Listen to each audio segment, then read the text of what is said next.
So this is the first in what I call the Path of Honour. So this is Laurel and Hardy.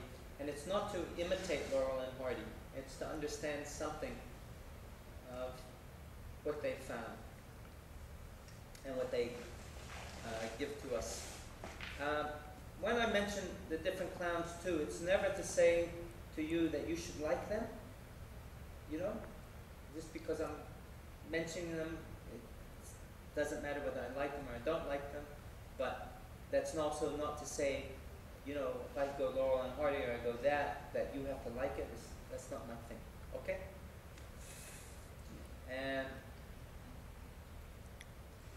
but also in terms of clowning, what I'm trying to assist people with, is if you're interested in clowning, there's certain things that most of the better clowns, for lack, I can't say, the clowns that you might like, that you might really like, there's a good chance that they looked at Laurel and Hardy, and they looked at Chaplin, and they looked at Lucille Ball.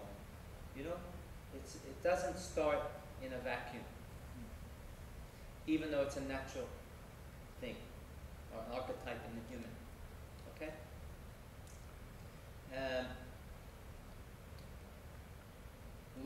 Stan Laurel was English, and he came in a troupe, Fred Carnot's troupe, and Chaplin was in the troupe. I'm not sure how old they were, maybe they were 17 or something like that. They were pretty young. And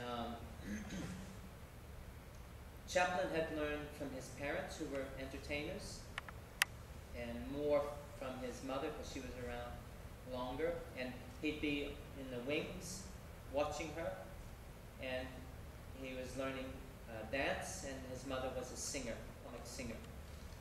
So he learned from watching her, but also watching the other performers. Yeah. And his brother, Sid Chaplin, was older, and he got into Fred Carnot's troupe, started to perform with him, and then he got his little brother an audition, and Fred Carnot was not particularly impressed, but he took him on. And Fred Carnot, in a very real way, was an essential teacher of Charlie Chaplin. So Fred Carnot knew something. Okay?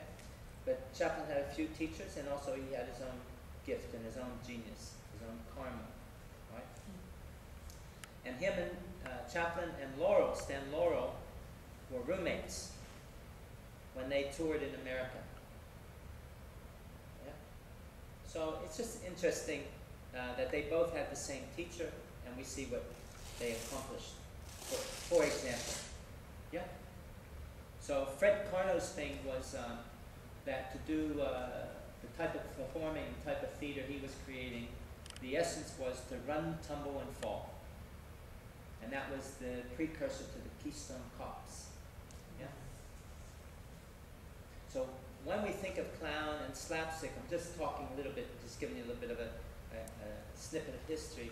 There's this kind of lineage that we're actually a part of, that we've been receptive to, you know. And I'm sure people like Monty Python, they didn't train as clowns. They were academics, or they were studying at university, right? So they were serious students, but they had a twist.